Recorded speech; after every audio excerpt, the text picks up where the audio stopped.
Hello, everyone. Welcome back to Kopitiam Council. New week, new episode.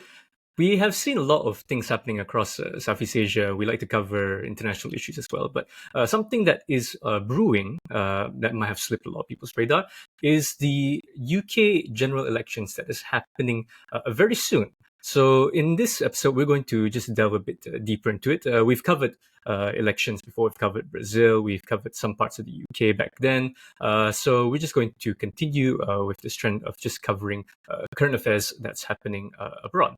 And today we have a guest. Usually it's just me and Haffisz, but I think we're just going to jump on the whole idea that guests are a great way to go when it comes to the format of the show.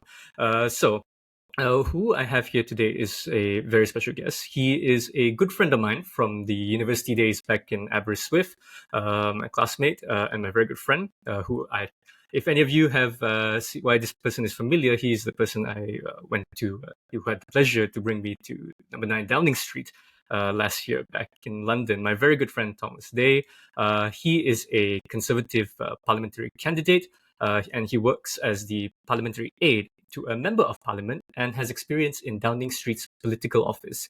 He was also formerly private secretary to the deputy ambassador of Japan to London. So definitely someone that is well versed in the politics of the UK, and definitely someone that will give us a lot of insight into what is happening with the polls. What are we going to expect? Or is the election going to be just business as usual? So, Tom, would you like to say anything? No, thank you for the very warm introduction, and looking forward to having an interesting conversation with you guys. All right, I think we can just get started here. Tom, Rishi Sunak's announcement on the resolution of the Parliament came as a surprise to most people, including some cabinet ministers and Tory MPs who tried to oust Rishi by vote of no confidence. So, in a way, this election, the decision to call for election seems to be quite rushed, and more importantly, doesn't seem to be a collective decision made by the Conservative Party. So what seems to be the motivation for Rishi to surprise everyone and call for an election when recent polls have kind of shown that Labour seems to be favoured in this round of elections? So, thank you for that. One of the big tools a Prime Minister has, an incumbent has, is that ability to call an election at any time. And the idea behind that, of course, sort of goes back to parliamentary traditions and its history. But in more modern times, a Prime Minister calling an election at a time that they want. And often that will be to surprise the opposition, catch them on the back foot if they're expecting it to be a certain date, but the Prime Minister calls it for another. So this year, the Labour Party were really expecting the Prime Minister to call the election for the 2nd of May, when there were local elections going on here in Britain. But that didn't happen. And really, there was lots of media speculation beginning right from January as to when the Prime Minister would call that election. There were obviously the 2nd of May was one, the 4th of July was one, and then as well looking into the autumn at the 14th of November or some other dates here and there. So those who were following British politics and trying to speculate the date, if you were following the news, following the speculation, seeing the legislative programme in Parliament, you could have probably hazarded a guess that it was going to be one of 3 or 4 dates, and it came up that it was one of those dates. Tom, it's been 5 years since the general elections, and a lot of things have happened. We experienced COVID, changing leadership twice, even latest one against one of your prime minister, a new monarch, paranoia over security issues flaring up in Europe and Middle East. Within this very context, what is the general atmosphere heading to this upcoming election, this 4th of July? Well, of course, as you rightly say, we've seen these huge once-in-a-generation events occur right across the world, right, with the coronavirus. First time since the Spanish flu, where you had this global pandemic that shakes the world. And, those who are students of history, such as myself, you can look back and see what the economic consequences and, as a result, the political consequences were. The United Kingdom, just like countries right across the democratic world, are seeing this challenge that incumbent governments are facing. So here in the UK, we have a centre-right government that's being deemed unpopular if the polls are to be believed. But you have the same issue in Germany, right? So you have the sister party of the Labour Party, the Social Democrats. They're facing huge incumbent challenges, and we've seen in those recent European Parliament elections, they're quite difficult electoral outcomes for them. Same in France and right across the Western world, that because of these huge global shocks, you had pandemic, and then to top that all off, war in Europe that affected global supply chains, and as well war in the Middle East, adding to that uncertainty. So there's this feeling, I think, in the United Kingdom at least, that we live in uncertain times. The world feels less safe. Economic prosperity is not guaranteed, and people are sort of looking at the incumbent government for answers. And when you've got so many questions, the government can answer them, but these things take time, right? When you've had global economic shocks, you can't fix it magically. There's no quick fix to economic stagnation or economic downturns within your country immediately, but people want to see those quick results. And when you're a party such as the Conservative Party that's been in power since 2010, people ask the question, well, why haven't you fixed this? You've been in power for 14 years. Why are you not able to create that change at a quick pace? So the atmosphere here is one of uncertainty, and I think the polls are not entirely right here in the UK with that huge lead for the Labour Party, because there's no huge appetite for a new Labour government. Those who lived during the 1997 general election, I was only 10 months old, if I recall, so I don't recall it vividly. But there was this huge love for the message that the then Labour leader, Tony Blair, his message. People would applaud him in the street. You're not seeing that at the moment. There's not quite that sweeping public outpour for this new leader. So it's going to be very interesting to see where the actual votes land come this Thursday on the 4th of July. But there is that atmosphere of that need for change, and it'll be very interesting to see how that lands. Yeah, just to jump in here, to be a bit candid, because you did mention Tony Blair's premiership, right? And Labour government did undertake a lot of situations during the Labour government's last stint in Parliament. So in the 90s, you had the economic crisis, and then in 2007, 2008, you had another economic crisis, all which Labour kind of weathered the entire storm here. So in a way, the experience is also transferred over to the Conservative Party after having to go through COVID and then the sudden shock in the energy industry with Russia and Ukraine.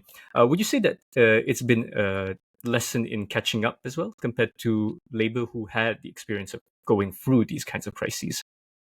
Well, I would say on the economic crisis of the 90s, Black Wednesday, which occurred during the Conservative government. And although the economy was starting to prove a similar trends now, of course, economic shock, economy starting to improve, it still wasn't enough for John Major, then the Conservative Prime Minister, to overcome Labour's electoral message. The 2008 financial crisis that affected the UK as well as much of the world, Gordon Brown was punished for that. He was the Chancellor right through Tony Blair's period, and then became Prime Minister himself, and the British public asked the question, you're the man who has managed the economy for well over a decade. Why can't you fix this problem? And they were punished for that in the 2010 general election, when they fell into the second party status. And it was then the Conservatives that formed the government thereafter. So, it's very common right across the democratic world, where when the economy does poorly, you get punished at the ballot box. That is a simple trend. What the Conservative Party's message is in this election is very much that we've had this economic shock, but it's been our methodical and sensible approach in focusing on getting that inflation down in particular, but also trying to create stability within the market, because the market is very fickle. They like stability, they want stability, and we've seen that with our Chancellor Jeremy Hunt creating that economic stability.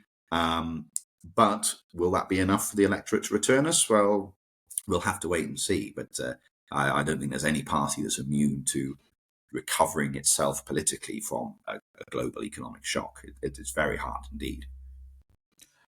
Tom, just want to backtrack a little bit when I mentioned all the things that happened in the last 5 years. Do you think Brexit would have happened if all this COVID and in the Middle East is happening? Would we have voted to leave? Yeah. I think the problem you had, and ever since really the Maastricht Treaty and the many of the treaties that came thereafter, and this feel of power creep. You had Brussels increasingly taking more and more responsibility away from the British government and consequently all the governments in Europe. And there was that growing feeling that Europe wasn't working for the best interests of the United Kingdom. And so I think that frustration would have continued to have grown, and it would have ended up with a referendum happening. Now, would the British people have voted to leave the EU if we had the referendum today? Forgetting if there wasn't a referendum, I don't know. But the point was that underlying frustration at this institution in Brussels that, even by their own admission following the Brexit referendum, needed reform, is very hard to predict. I would be inclined to say, with the European migrant crisis still ongoing, you've seen what's happened on the continent, in Germany in particular. Angela Merkel, who was a much revered global leader for providing stability in Europe, well, now in Germany, her reputation lies in tatters over her failure to handle immigration. And you're seeing that growth of anti-EU sentiment in Germany, of all places, which would be unfathomable 10 years ago.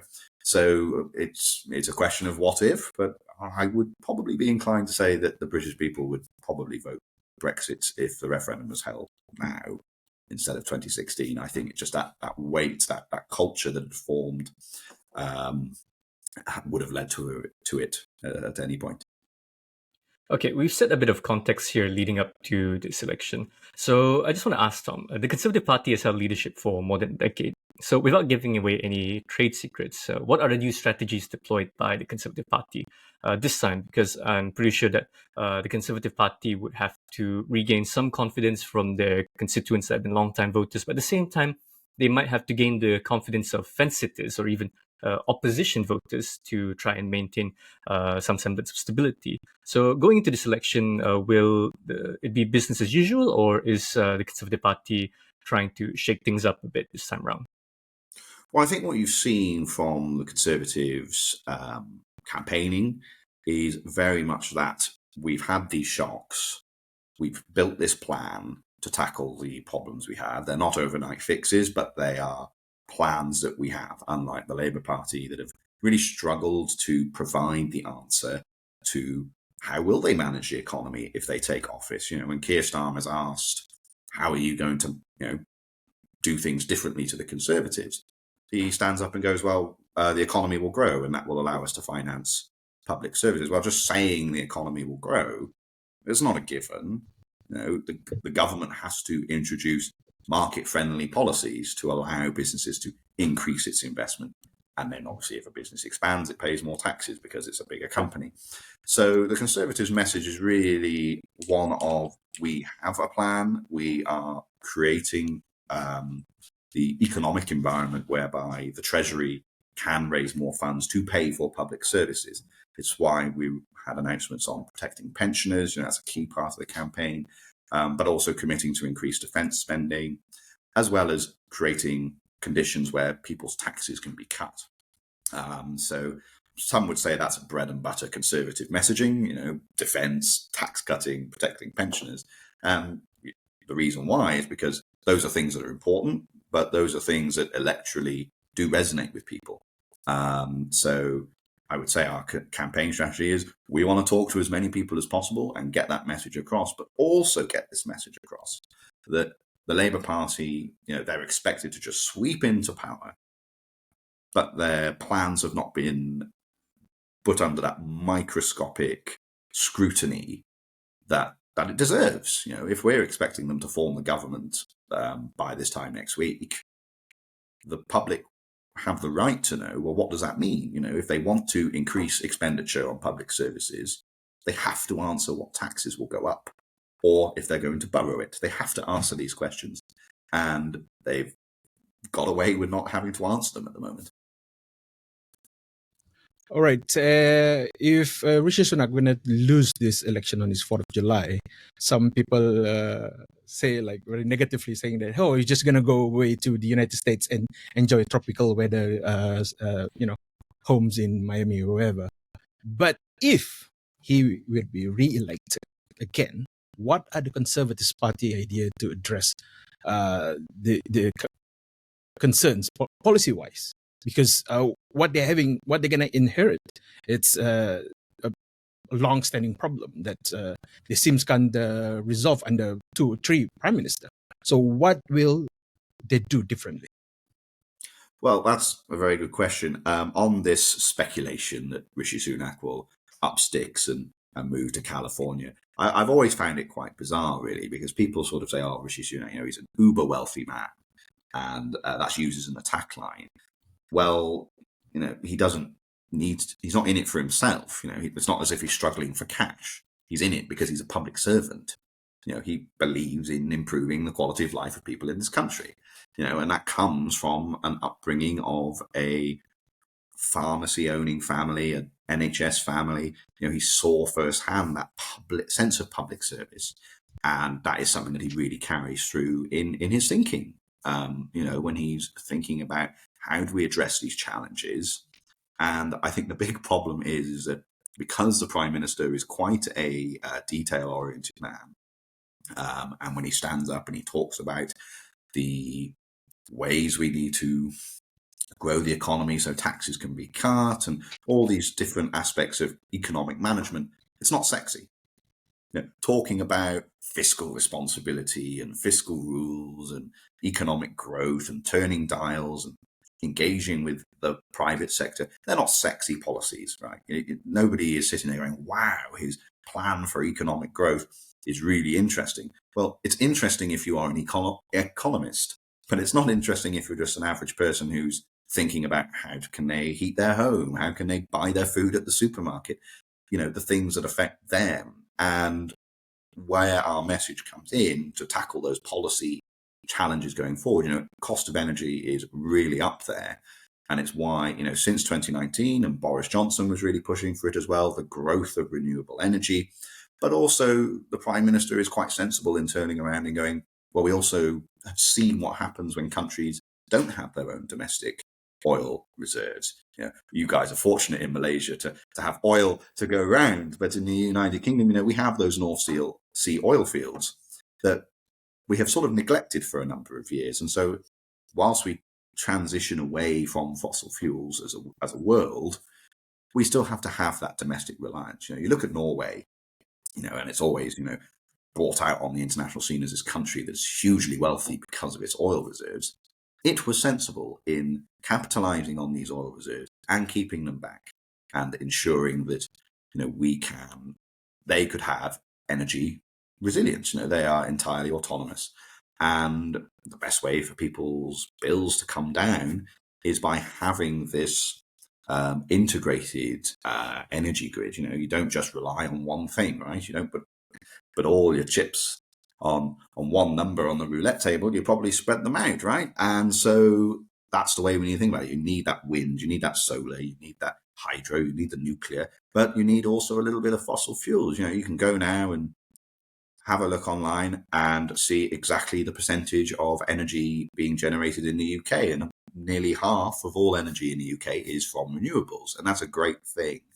And whilst that continues to grow, we also need to have a dynamic energy network, because that's one of the biggest bills that people have been facing. I think about my own family and loved ones and friends who, because of this global situation, have seen their bills skyrocket. And people rightly feel as if, the global factors are what the global factors are, but there is this feeling that it's actually energy companies exploiting them. And that is why the government therefore needs to step in and allow conditions where there's this abundance of energy being able to be generated.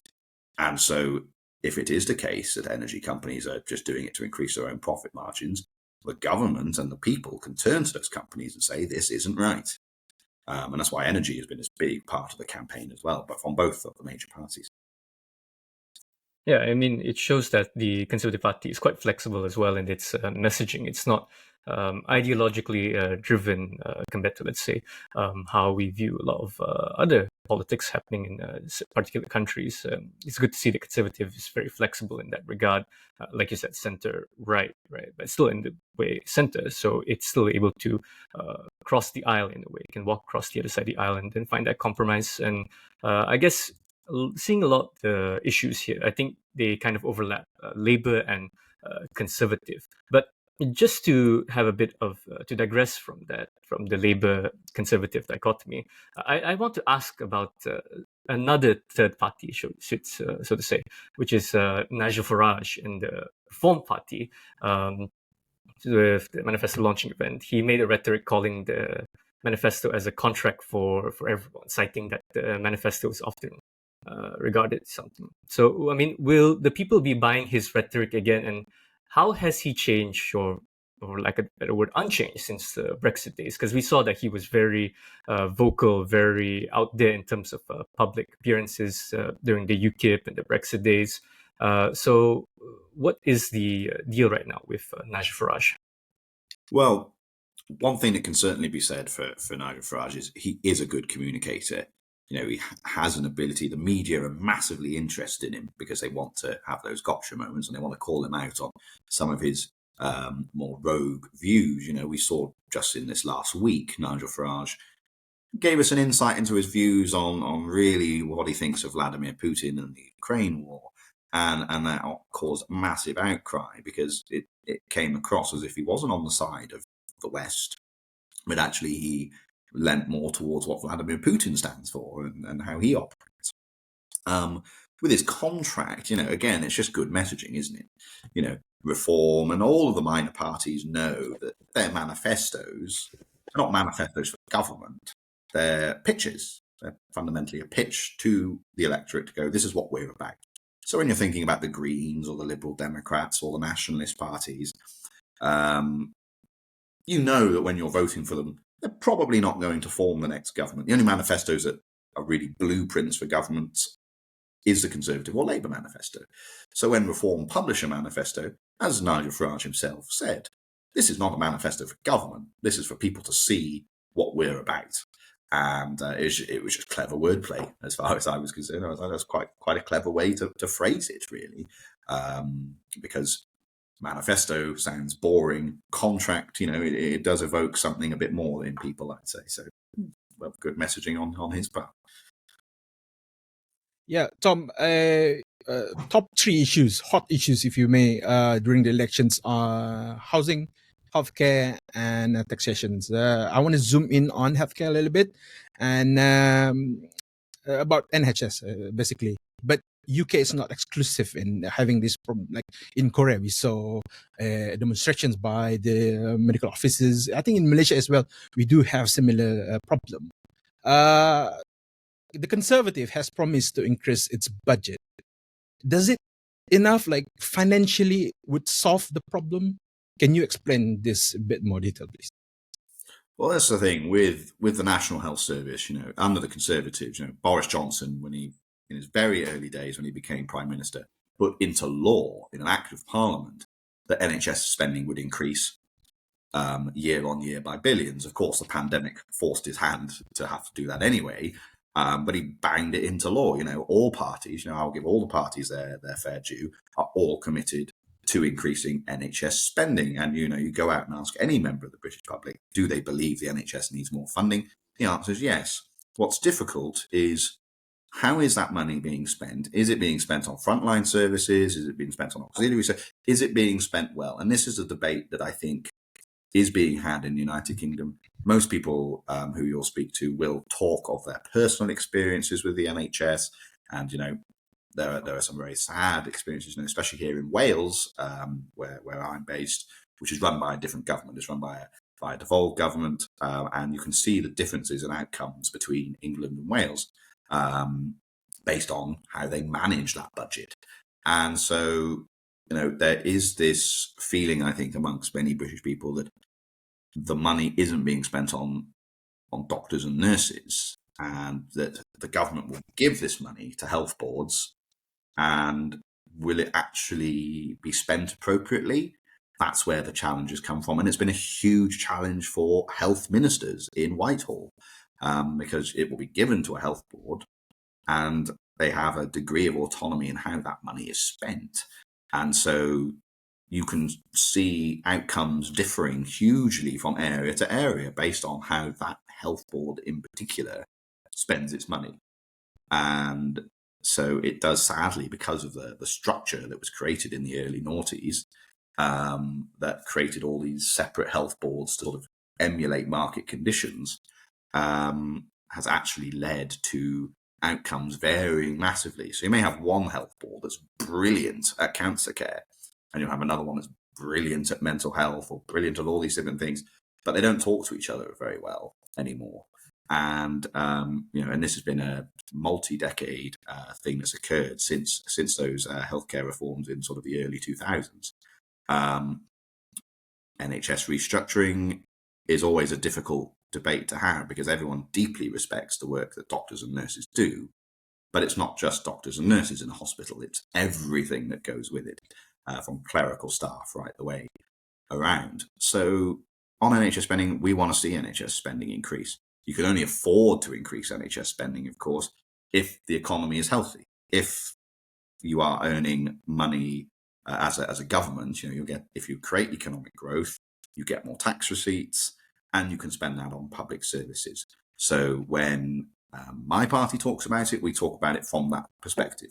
We can only increase spending in these public services because we improve the economy. When our political opponents talk about it, they just say they'll increase the funding without any real deep dive into where that's coming from. They say, oh, we'll just get the money because it needs it. But that's great. But then what about everything else? What about housing? What about people's taxation?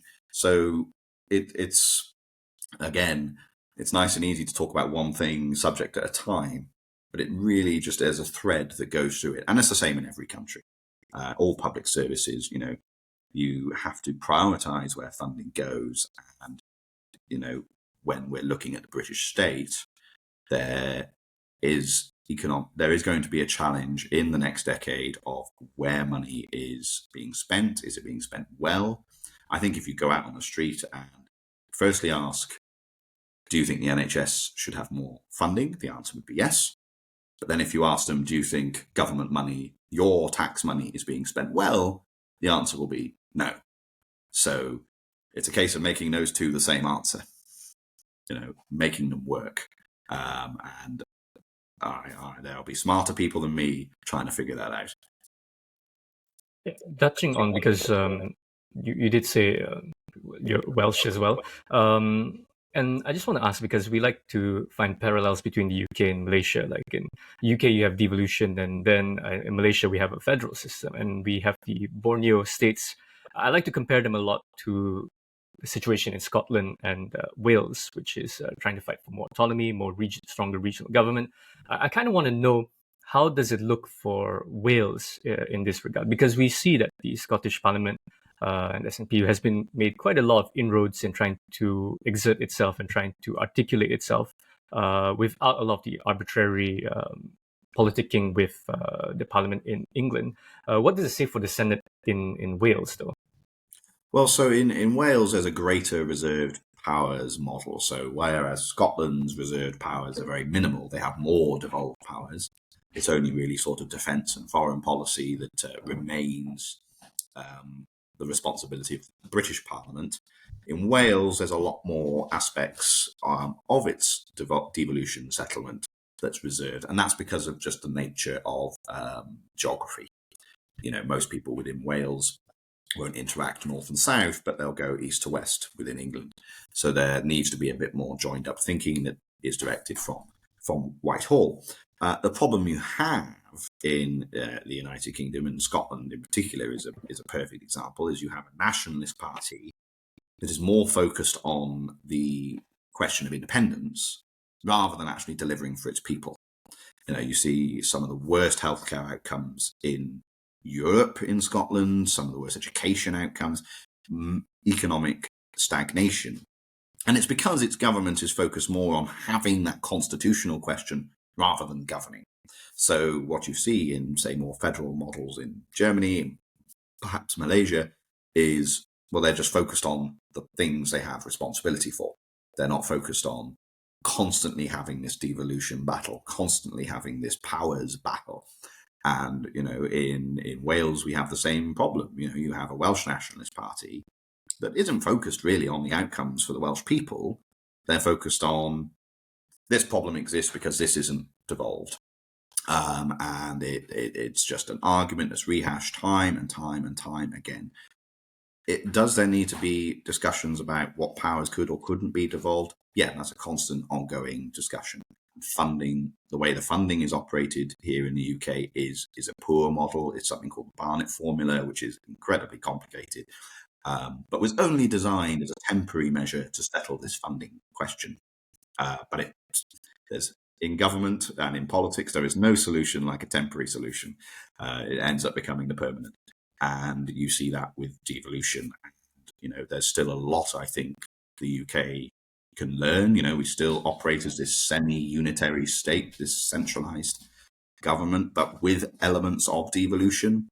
But you've seen success stories as well. So with devolution deals for Manchester and the West Midlands, for example, so West Midlands around Birmingham, you've seen these mayors come in who have done brilliant work. I will tip my hat off to the Labour mayor of Manchester, who by and large is very popular because he's taken the powers he's been given and worked with them. Same for until very recently, the Conservative mayor of the West Midlands. He became very popular because he delivered really good outcomes for the area in which he was the mayor.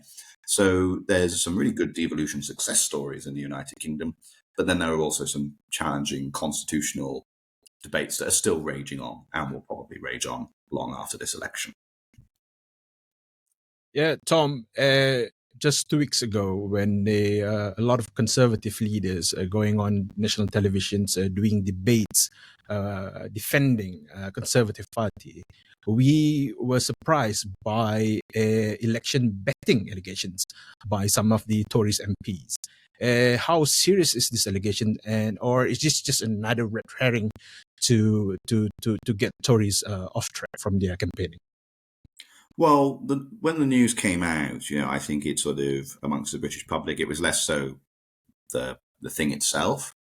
Yeah, I think it spoke to a wider question of honesty and integrity in public life. So, of course, there has been these accusations, and the Gambling Commission at the moment, the body that oversees if there's wrongdoing, they're doing investigations into those people. Both Conservatives, and there's been a couple of Labour people as well, one or two. These investigations are going on, and I don't want to comment too much, just to not prejudice them. But I think it goes into this wider discussion on integrity in public life. I think in terms of impacting the final vote, I don't think it will have a huge bearing. When people are thinking, in the ballot box, they're going to be thinking more about the costs of running their homes and the taxes they pay, and are they able to see a doctor, and can my kids go to a good school? Those will be the things that motivate people in the ballot box. Yeah, speaking of the ballot box, I'm just going back to the whole idea of the Labour and the Conservative dichotomy. So, I mean, if you characterize the Tory party as centre-right, then would it be fair to say that Labour is centre-left as well? And in that case, right, maybe I'm just speculating here. Maybe that would appeal more to young voters in terms of Labour's messaging. And in a way, the Reform Party kind of stands on a more populist, more right-wing. There's definitely more right than the Conservative Party. So it'll definitely maybe take away some of the people who are disillusioned with the Conservative Party, but still have conservative leanings. So, I mean, in this case, right, would this kind of transform the perception of the Conservative Party? Because the polls recently suggested that Tories would lose 100 seats, and even Rishi Sunak might be projected to be the first ever Prime Minister to lose his seat as well. Do we see some sort of a fade into obscurity in the aftermath of this election, or is this more just, how would you say, playing up to the crowd, or just being a bit more hyperbolic? Oh, well, of course, I think it's more hyperbolic, the idea that the Conservative Party will cease to be. I think, if you create a sensationalist article, people are more likely to click on it. And I think we're seeing an element of that. What I'll say is that, British politics is defined by the centre ground. But the major political parties will always win if they can win the centre. That's where the vast majority of voters are. If you take the graph, it's like that. And so, when in the 2019 general election, it was the Conservative Party that spoke not just to the right, but to the centre as well. Meanwhile, the Labour Party in that election, of course, had a very far left leader in Jeremy Corbyn, who did not speak to the majority of the British people. And so both major parties always have to recognise that it wins elections on the centre ground. When David Cameron won in 2010, which was not entirely expected, he did so in that centre ground. And, that is why when thinking about policies, they have to be sensible, because in Parliament, people often forget that a lot of legislation that's passed in the British Parliament is done so by consensus, is done so with the Labour and Conservative parties sitting down in Parliament, speaking with one another about creating good pieces of legislation.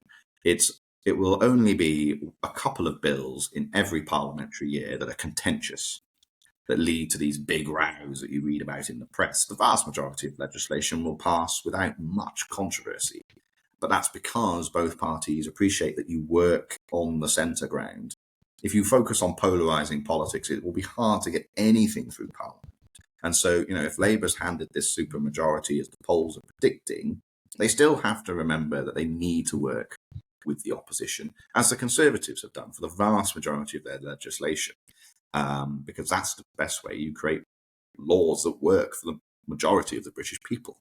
In Parliament, when those pieces of legislation go through without a vote, we call that going through on the nod. And a lot of legislation goes through like that. So I hope to see when, if we're having a Labour government, that they're also thinking about how do they reach across the aisle? How do they engage with all parties? Because that's a key part of, as well, the Conservative message. It was only really the Rwanda bill and, some aspects of the budget that were really controversial in this last Parliament. Whereas a lot of legislation, you take the COVID legislation that was passed, that was all done by consensus. That was all done through working together. So both the major parties know that they live and die by being able to win over just your everyday Briton, your average Briton who will have moderate views. And so it will be interesting to see who's won that centre ground on Thursday. Tom, maybe last question from me. Within less than 24 hours, we will be going into July soon, and it's going to be a more significant month for the Brits, especially for 2024. Maybe you have a crystal ball on your side there. How likely we will see the universe align perfectly, where the UK will have a new Prime Minister and England will win the Euro? Well, obviously, as a Welshman, I don't have much skin in the game in the Euros. Wales didn't qualify, although Scotland did. But Scotland, unfortunately, didn't make it past the group stages. I wish England well. That'll be great for the English if they're able to win, and I'm sure they won't remind us about it all the time. But I wish them well for their match against Slovakia, I think, later today. Of course, there is theories that those who do polling and trying to guess how people think when they're voting, there are some that say, when you have an election and your country does well in the Olympics or a sporting event, that it increases the likelihood of the incumbent to win. I'm not too sure if that's really the case, but you just never know. And again, in much the same way as I don't have much skin in the game in the Euros, I also don't have much of an appetite for a new Prime Minister on the 4th of July. I quite like the one we've got. So, hopefully it'll be, no matter what the result of the election is, hopefully it's a good result for the English. But also we've got the Olympics this year as well. And I'm really hoping that Britain does well. I hope Malaysia does well as well. So it will be, hopefully it'll be a nice summer for all, regardless of what the political outcome is. The vast majority of ordinary people, unlike us, don't make politics or international relations their hobby, their daily interest. So the vast majority of people, I hope, have something to look forward to in this summer. Yeah, I think before we can wrap up here, Tom, because you are a parliamentary candidate, how soon can we see you in politics? How soon can we see MP Thomas Day in Westminster? Well, of course, I'm running this time in a parliamentary seat called Dwyfor Meirionnydd. That's in the northwest of Wales. It has, and I don't think it's controversial for me to say, is applied Cymru, the Welsh Nationalist Party stronghold.